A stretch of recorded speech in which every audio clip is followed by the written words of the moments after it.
Hello and welcome to The Game Changers. I'm Sue Anstiss and this is the podcast where you'll hear from trailblazing women in sport who are knocking down barriers and challenging the status quo for women and girls everywhere. A huge thank you to Barclays for supporting this series of The Game Changers, which features fearless women in football and reinforces their incredible support for the beautiful game. Today, I'm talking to Manisha Tailor, Academy Coach at QPR and the first South Asian woman to coach in the professional men's game.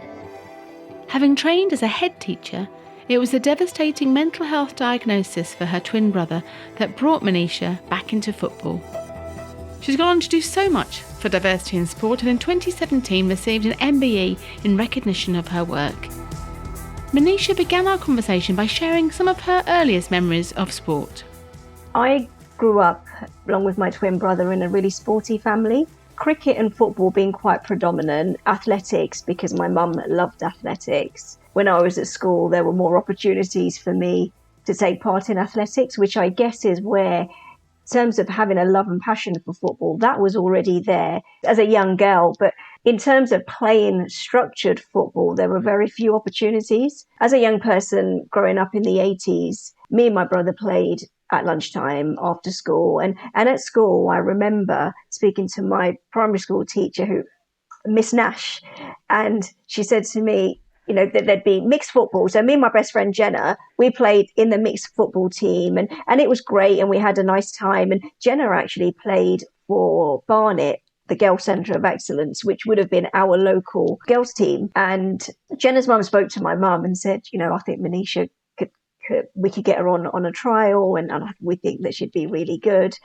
So did that. And I remember it was in a sports hall and I had a great time. We did lots of different drills, like there was shooting, dribbling, volleying, heading.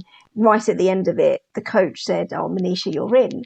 And I thought, okay, now I've got to go home and tell my mum.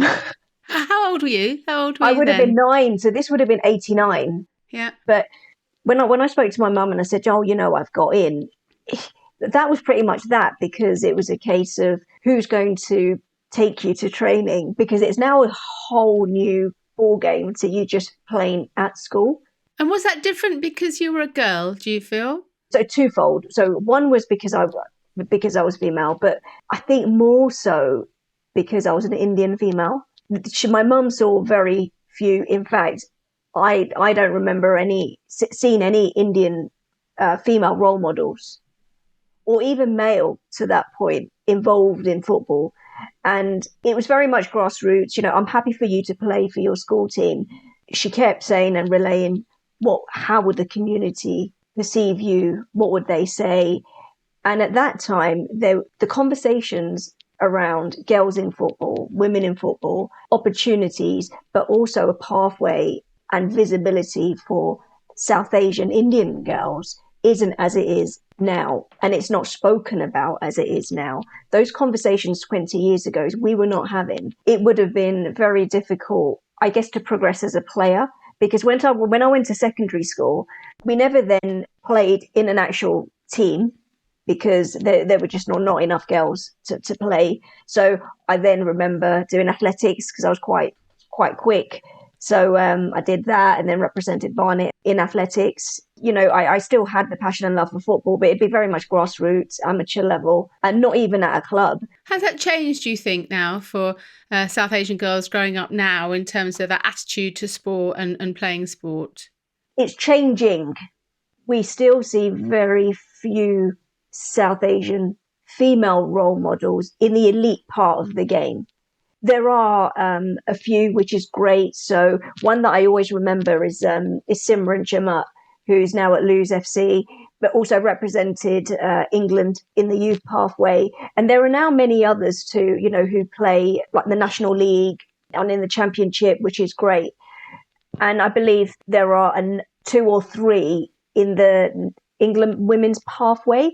Not in the first team, but in the development squad, which is brilliant. But because there's so few, the visibility isn't there. For parents, it's still a case of, is it feasible? Is it just a case of, okay, you have it as a hobby and a passion, but not so much a professional career? Are there opportunities? So what I can see is that because of the greater pathways, and there are community groups and organisations who are doing a lot of work around visibility alongside county FAs and governing bodies that are doing a lot around inclusion, particularly the inclusion of South Asian communities within the game. That's going to help, because what we are seeing is I know certainly in the male game that there are a lot more male footballers from those communities now who are playing at a good level, because the women's game was always behind in terms of opportunities in comparison to the male game. I do believe we will see change, but we're going to only see change if we have greater visibility. And you went on, you mentioned briefly there, so you went on in terms of teaching as your first career path. So what was it that you loved about teaching that took you down that path? So I thought, I love working with young people. There's also a pathway for me in terms of a career. I do. So I went to Goldsmiths University and I did a BA in education, and I specialised in early childhood development. I qualified as a teacher in 2001. And funny enough, I didn't have much of a PE background, and I didn't specialise in PE either. It was just the case of I loved football as opposed to loving teaching PE. And then what I found was, especially in the early 2000s, in the various schools that I worked in, there was a real lack of enrichment activities for young people to take part in. I didn't have any coaching badges at that time. And if I'm honest, I didn't know that coaching badges actually existed. But I did speak to the different head teachers, and I said, I can see that there's an appetite for football from the young people. You can see that when they're outside in the playground. I'm more than happy to start up a lunchtime club and just see how that goes. And the head teachers were really forthcoming, and it was great. So it was very much me going on YouTube and just asking the kids, what would you like? what do you want to do? Should we just play a game? And you were clearly really well suited to that role. So you had a very swift progression, but then you decided to leave altogether. So can you explain why and what happened in your life then? So I became a young carer along with my family early on. So this was when me and my twin brother were 18. I found that whole change in my life as a teenager really difficult, but for many reasons. Taboo and stigma, never really been in and around this whole world of depression, mental health, and what that looks like. And and when you come from a minority community, it's not spoken about, and there's a lot of people from the community who create these perceptions. So it was a really tough time, and I just started uni at that time as well, and I found work as a release. This was a carer for your twin brother? Yeah, because his condition is he needed one-to-one care and still does. But at that time in 98, which was when he was diagnosed with schizophrenia and depression, it was at its worst during those early years. And, and he was sectioned, and he was at a place where wow. he didn't recognize us. And all this stemmed from bullying, but extreme bullying and trauma, which built up over a couple of years. Hence why I'm also very passionate about young children's mental health, and but through firsthand experience, through lived experience. It's been 22 years now. And that must have been so hard for you as a twin. I've got a twin brother as well, actually, but so hard for you as a twin to have had to share that and to shoulder that, as it were, through the years. Yeah, I couldn't, and I still don't. I don't understand it, and I couldn't understand it. And I think what I had to do was find something to help me. Almost what somebody pointed out to me was you're going to have to go through almost like a grieving process, and it will hurt less. I had to go through a period to find what that was, and work became that for me. I immersed all energy and everything into work, which is why I was able to progress quite rapidly. And actually, I didn't speak about what was going on at home in any of the schools or the workplaces. Oh, wow. Now, compared to then, there's a lot more openness in the workplace around mental health and talking about it. I felt I didn't want to be judged. But more importantly, what I felt was that I had to find something to help navigate this frustration and anger, because I was angry for a long time. How did the chance come for you to get into the world of football? In 2011, I just felt there was a lot going on. So I was doing my trainee headship. I was trying to hand in my dissertation for my master's that I was doing in leadership. But by that time, though, I'd made links with Rachel Yankee, who I got to know through my time when I was working in Brent, with county FAs, because my passion was for football and I wanted football in the different schools that I worked in to play a key role in helping young people. So one of the schools I worked in was in Brent and it neighboured Wembley Stadium. And Rachel Yankee and her grassroots football programme did a lot of work in Brent. She introduced me to coaching badges. And she said to me, look, you're coaching the school's teams. Why don't you come? First of all, why don't you come and coach with me on my at Gibbons Records, which was a grassroots organisation in Northwest London, also work through your badges. So I did my level 1 and my level 2 in 2010, just before the career change. So I'd already started to get, I suppose, my foot in terms of, okay, what's this world like? And then in 2011, when I took the complete career change, it actually wasn't with the view that I would be in football full time. I thought I would take a few months out. But when Rachel found out that I was no longer in education full time, she said, look, maybe we can link up and we can start up some projects. So we did do that, and we worked on several projects together. And I was then assisting her with, to develop her grassroots program, and then started to navigate myself into this whole new world, linking in with county associations, doing lots of volunteering across various grassroots organizations. When you come from another industry, you're now almost reinventing yourself and finding yourself, because football is very different to education. And I'd been in education for 10 years. And were you not put off by the lack of women in football and those, I guess, with ethnically diverse backgrounds as well? Did that not put you off? Initially, no, because football was the link and connection between me and my brother. I went in with the view of wanting to help me connect with my brother, because my brother hasn't, he speaks to the voices that he hears, but he hasn't spoken as we speak for the best part of 18 years. I went in with the frame of mind that, okay, football can help me with my well-being, football can help my brother, and it can help us all connect. But as a byproduct, as each year went on, I found that this is much bigger and wider, because, like you said, that there were very few South Asian Indian girls and women involved in the game, and very few women generally involved in the game. But where I was fortunate was having strong mentors. And how did you get started at QPR? Talking of mentors and support, how did that begin for you? So I met Chris Ramsey, who's currently our head of academy. So he's head of coaching, technical director, and also works with the first team. I met him in 2014. So we had a conversation, and, it was more just a case of, what do you do? And I remember asking him, what do you have to do? Like, what do you look for? And what do you have to do to work in an elite environment?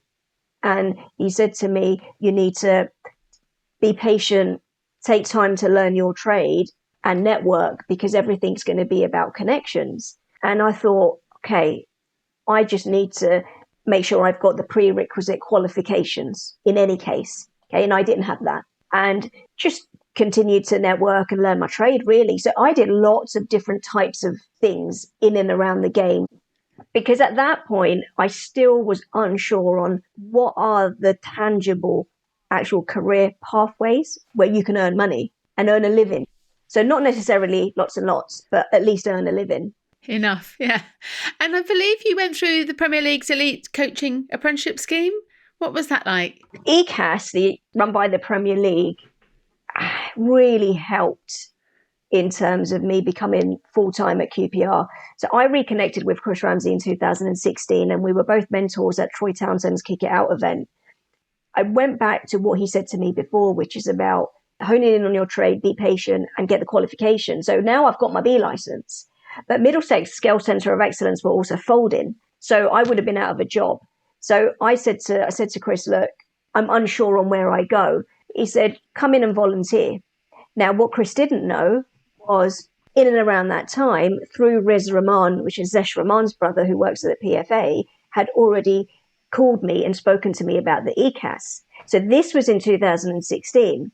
I got through to interview, however, was unsuccessful. And they said to me, you need to go away and get club experience, because what I needed was to have more confidence when I'm talking about what a philosophy looks like, how to embed a philosophy. And I took that away. I completely forgot about ECAS. And then Chris and Alex Carroll, our academy director, approached me 2 years into me being at QPR part-time and said, ECAS has opened up for Cat 2 clubs. They saw potential in me being developed. So asked, look, if we applied on your behalf, would you be keen and interested? And I said, yeah, definitely. So I got onto it and I was successful. And it appears that QPR is quite different to other clubs in its approach. Do you think you would have had the same success if you'd been at a different club? When I had that initial conversation with Chris and then I had it again, I'd gone away and I'd done the things he told me I should do. Now what I needed was a foot in through the door. He gave me that. So this is somebody who's open-minded and visionary. But I think as a decision maker, because he has that control and that power to employ someone like me, he understands what that's like. So he can empathize with the adversities and those challenges. I'm not convinced at that time would I have got that access, because clearly I wasn't getting the access. There's so many emails I'd send people, you don't get any responses. And it goes back to what Chris said to me earlier, which was continue to make connections, because had I not connected with Chris in 2014, he wouldn't even know who I am. And what's it like being a professional woman in the game today? I mean, it's almost 10 years since you've changed your career. Do you feel that it's a different place now for women in the professional game to when you first came in? I think that it's changing for the better. But if I think about what it was like for me 4.5 years ago when I first came into the professional game, it's still very underrepresented in gender and ethnicity. I'm at a club that embraces diversity and inclusion, and the best people for the job will get the job regardless of any protected characteristics. But that still came with its challenges, because we are navigating our way as women and as women from minority backgrounds in a culture that has done things in a certain way for a long amount of time. The decision makers who allow people like myself in these environments are still predominantly white male. Someone like Alex Carroll, who is a white male, who's our academy director, has empathy for people of difference. And the more we can have people like him and others recognize the need to redress the balance and are not afraid to have some of these challenging conversations, the more we will see greater change, because there is a clear lack of transparency in recruitment. Because what we know is that there are more females becoming qualified at UEFA B and A licenses. There are more people from the South Asian community, male or female. However, we still see very few within the professional game. There has to be a clear pathway for them. And it goes back to what I spoke about in terms of visibility. They have to be able to see people that look like them, for them to really, really feel that, yes, this is a tangible route, because it is challenging. You still get dismissed. For me, it's less than it was 4 years ago.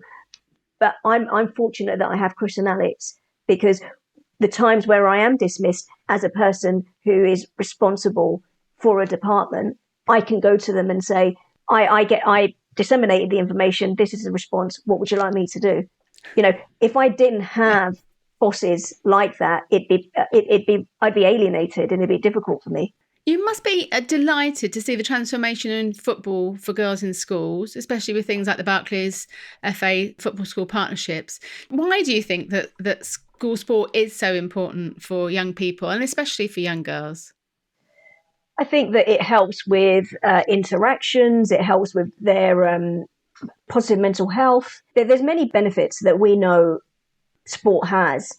I can see that, particularly recently over the pandemic, that schools are recognising that sport plays a big part to helping children's mental health. And I think that there's a lot more work being done, as opposed to, as we know, many, many years ago, to create greater pathways and inclusive pathways for girls to take part in football. And I think that's great. Like, even things like the Wildcat Centres, those things are brilliant, because whether it's one or two, I think that's one or two more than you had before. So the more that we have that, and the more initiatives that we have to engage with girls, I think, the better.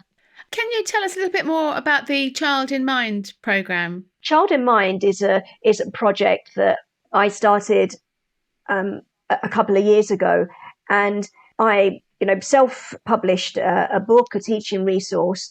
And then in the first lockdown last year, I spoke to several friends who are still teachers, and also and my mentors in football, who said, look, you've got something here, why don't you work on it? And I just started to look into publishers. A couple came back and they said to me, if you could revamp this and do X, Y, and Z, we might look at it. So I did that, and I now am being published, and it's coming out in April with Routledge Education. Fantastic. And it's called 50 Wellbeing Lessons for the Diverse Primary Classroom. So it's got 50 lessons across different aspects of well-being. But one of the real things for me was evolving it so that it also takes into account diversity and inclusion, particularly when we're talking about well-being. And what I've been able to do is to link it to my passion of sport. And I've got activities in there that include role models. So, for example, Hope Powell is in the resilience section, and there's a lesson plan and activity. I've also mentioned Emma Hayes in there. There's an activity on Rachel Yankee, Ali Jawad, who's a Paralympian. So a range of role models that I kind of use as characters that hopefully young people will feel, oh, this actually looks like me. Very true. Well, good luck with that launching. We'll look out for that later in the year too. You've also been involved with Show Racism the Red Card campaign for a long time. What impact do you think, because from the summer and the Black Lives Matter movement, has had on racism in football? Do you feel anything has changed since last summer? I think the biggest change for me has been around role models and prominent figures who have mass following using their voices. People will listen to them. Marcus Rashford is a fine example of that. We need people who have a platform to use their voice, because there have been people fighting for racism for years and years. There's people fighting to allow my mum and dad to emigrate from Kenya to England, for me to live the life that I'm living, for me to be working in a professional football club. There have been people that have been fighting before us to allow us to live in the way that we're living now.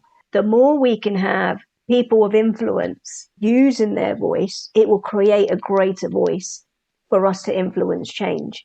And do you think we're seeing less institutional racism in football in terms of potential roles for officials and coaching staff? Are we seeing the numbers of non-white coaches increase, do you feel? I don't think it's increasing quick enough. I think that there still needs to be some radical change. I feel what is helping and is positive is the fact that there are organisations who recognise there is a need to redress the balance, and they've been held to account for that. So I think that there needs to be greater accountability for organisations, particularly when it comes to recruitment. The code, so like the equality codes, the race codes, need to be mandatory. We want to get to a place where actually we don't have programs and initiatives. We want to get to that. But while we are quite far away from that, I think that there has to be greater accountability. We need to continue to have people of influence and prominent figures using their voices and their platform and advocating that these things are wrong and unjust. And I think that decision makers need to be more open when it comes to recruitment processes. You've won lots of awards for your own contribution to community and to sport. Do you think that being recognised in that way is having an impact for other women, South Asian women and girls coming through too? I hope that the visibility aspect helps engage with other women and South Asian women in the hope that they can see that there are possibilities, but there needs to be more of us. That one gets diluted among a majority. I think what's important is that we have more from our communities who are using their voices. And I think that there are many grassroots organizations that I'll team up with, like, for example, the Muslim Sports Association. There's Yasmin Haroon there. Like, Annie Zaidi's on my A license. There's Sporting Equals, who are doing some great work. There's more organizations and the more people that we have being advocates, the better it will be, because it's a lonely journey, when you are the only one that looks like you, as much as I'm in a great environment, it's lonely because you don't see people that look like you. You go to games and you are the only one that looks like you. You go to conferences as a female, let alone an Indian female, you are still within a male majority, and you're constantly having to prove yourself. You're constantly having to kind of, stick your chest out, walk tall, and be confident. And that's hard. That needs a lot of boldness. And I'll use the word resilience quite a bit throughout the podcast. It does. You have to be very resilient. The professional game, it's still very cutthroat in terms of an environment. It is still an old boys club, although, like I said, it is changing. To be able to have longevity and to sustain yourself within this environment so that you can open doors for other people and show that there are possibilities, that requires a lot of boldness and determination. And how do you look after yourself? We talk about mental health there, but in terms of your personal support network, and, you've talked about this resilience, but actually, how do you personally look after yourself? I like to go to the gym. So I use going to the gym as a way of, okay, I'll try and switch off. Look, I have got a really bad habit of going to the gym and still looking at my phone while I'm on the cross trainer. So I know that I need to change that and nip that in the bud straight away. I do use the gym, if I'm honest, as a way of release. I've done a lot of reflection over this second lockdown on making sure that, even if it's 20 minutes a day, that I'll get a book, so there's a great book that Paul Holder, one of my football mentors, he recommended a book called Consigliere, and it's Leading from the Shadows. It's all about how to be a great number two. So I'm really into that at the moment, but I know and I recognize that I have to be better at making sure that each day I do allocate time where I am just switching off, because I've got the tendency to just go speed mode all the time, and it's unsustainable. I love that you mentioned that book. Ali Oliver from the Youth Sport Trust also mentioned that she'd been recommended that and read that book too. So that definitely needs to be one on the book list, doesn't it, I think? You work in the academy system. What do you say to the concern that some people have that academies raise the hopes of thousands of young boys, and then there can be a really negative impact on their mental health when they don't make it as professionals? I think what's really important is whether you're a young girl at an RTC or a young boy in the professional game, that the environment that you're in will be fundamental to your well-being and your mental health through this journey, through this football journey. So as a young person, you embark upon a journey to want to become a professional footballer. The nature of the system is such that they come in very young. Some as young as 5 and 6 are already part of this club environment. And some, particularly when they're not registered, they'll get registered at under 9s. They will be traveling. The parents will be taking them to many different clubs. So I think what's important, and what I've seen, particularly in the environment that I'm in, but also talking to coaches on ECAS who are at other clubs, it's your ethos that you have, and the culture that you instill within the club will be fundamental to how that child and how that player feels if you can create an environment that allows them to be expressive without the fear of failure, that allows openness in discussion and conversation, it will hopefully make them feel that they can come and speak to you, if they are feeling a little bit low. But resilience is also a big part of it, because they are coming into an environment that is very different to school in the respect that there is retained release. So it's not something that we can get away from. And I think that we can't shy away from that, because it is part and parcel of this academy environment. So resilience is also a big part of the culture and the ethos. So at QPR, we've got something called the 3 R's. And one of the 3 R's is resilience.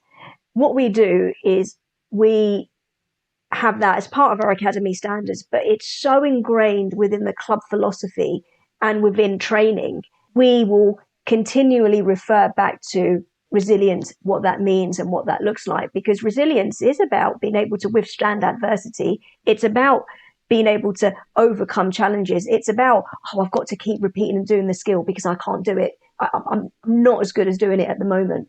Or I tried to use the skill and I couldn't beat the player. That is about resilience and determination. So if we don't have an environment and a culture that advocates openness and resilience, I think that it can be very difficult for a young player through this journey, because, like I said, what we can't get away from is the fact that they come in, some of them very young, different stages of readiness, also different stages of maturation in terms of the child's emotional development. So I think club philosophy is important. I also think that the support that they receive through the journey is important, and support from parents.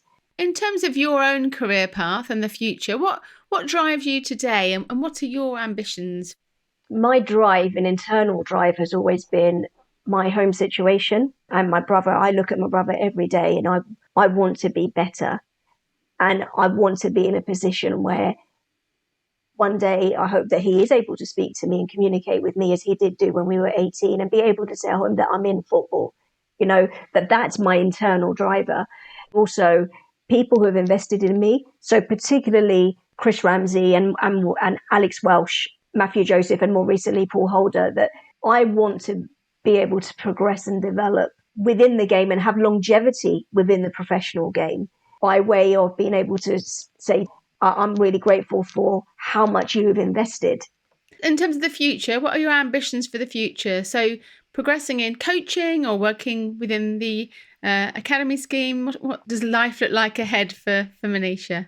So I'm currently on my A license and I want to get better as a coach. I want to be a good developer. My strategic career goal would be to become an assistant head of coaching or an assistant academy manager. I love coaching. I love working in development, but I also see my career pathway as perhaps more of a strategic one in maybe football operations, but in coaching. And what does your mum think now of your involvement in football all those years on and all that you've done? She must be very proud of your achievements and recognition that you've received. Yeah, she is. She always says to me, don't keep reminding me that I didn't let you go to Barnet. Look what you're doing now. And she is. And if I'm honest, if I didn't have her support, particularly when I took the career change, because that's tough. I went from a very lucrative salary to earning probably 20% of my salary for a good amount of time. So I needed parental support, and I was in a position where, she was giving me that emotional support and also helping me financially while I was navigating my way through this environment. So she's proud, and I know that, she's going to continue to be a big advocate in terms of me progressing. Thank you so much to Manisha for taking the time to talk to me. We wish her well for her future ambitions in the professional game. If you'd like to hear about other women breaking down barriers in sport, do have a look at our previous episodes. Guests include England rugby legend Maggie Alfonsi, the most decorated British Paralympic female of all time, Sarah Story, Olympic heptathlon champion Denise Lewis, and GB and England hockey captain and Olympic gold medalist Kate Richardson-Walsh. Thanks to Barclays for their support of this series. They're making a big difference in helping us to share the stories of these incredible women. It's always lovely to hear that people are enjoying the podcast. Do let us know what you think by finding us on Twitter, Facebook and Instagram at The Game Changers or at Sue Anstiss. Head over to fearlesswomen.co.uk for more information about the 58 incredible game changers featured in this and previous series. You can also listen to them all from the website, or you'll find us in all the usual podcast places, including Spotify, Apple and Google. Thanks to Sam Walker, executive producer of the podcast, and also to Rory Alscree, who does a great job with our sound production. Next week, I'm excited to talk to Fleet Street's first female sports reporter, Julie Welch. You can imagine some of the stories Julie shares about what sports reporting was like for a young woman back in the 70s. I just thought, to hell with you, I'm going to do this. You know, I've got a child to support, I've got a mortgage. This is my living. This is what I do. Get over it. The Game Changers. Fearless Women in Sport.